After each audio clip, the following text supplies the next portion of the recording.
د امیر سره چې مجلس وکړي ملاقات مو وکړي نو پر مختلفو موضوعاتو باندې وغږېدو ورسره خصوصا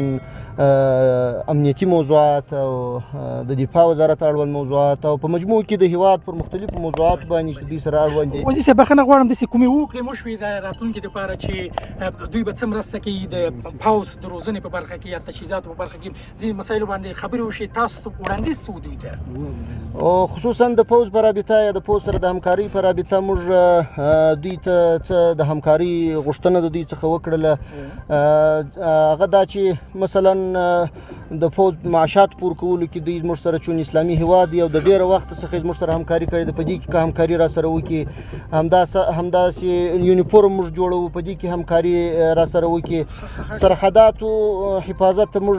ډېره جدي توجه کړې ده او ډېر زیات متوجه یو نو کوشش مو دا دی او د دې سره په دې ارتباط خبره وکړله چې زموږ د افغانستان د سرحداتو په حفاظت کې زموږ سره همکاري وکړي البته تخنیکي وسایلو همکاري تخنیکي وسایل او د مثلا کنډکانو ټولو پوستې جوړولو کې د تعمیراتو کې او یا مثلا داسې موټر ورته اخیستل چې په هغه کې موږ ګزمه کولی سو او امنیت وساتو د سرحداتو په دې ارتباط دوی د همکاریو وعده یې وکړله. په مجموع کې په ډېرو نورو موضوعاتو کې د صحت په باب مو د شفاخانو د جوړولو او بعضې مشینریو غوښتنه ورڅخه وکړله. همدارنګه په مختلفو موضوعاتو اړوند خبرې ورسره وسولې چې دوی ښه وعدې وکړلې او یوه جدي او مهمه خبره دا وه چې دوی لیوال وو دې ته چې د قطر او افغانستان د دفاع وزارتونو تر مابینځ یو قسم موافقه لیک یا تړون غوندې یو څه را مابینځ ته شي چې د دواړو هیوادونو په ګټه وي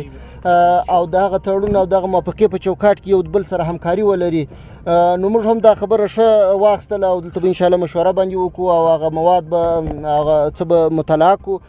وروسته چې څه د هیواد ملي ګټې ایجابوي انشاءالله همداسې یو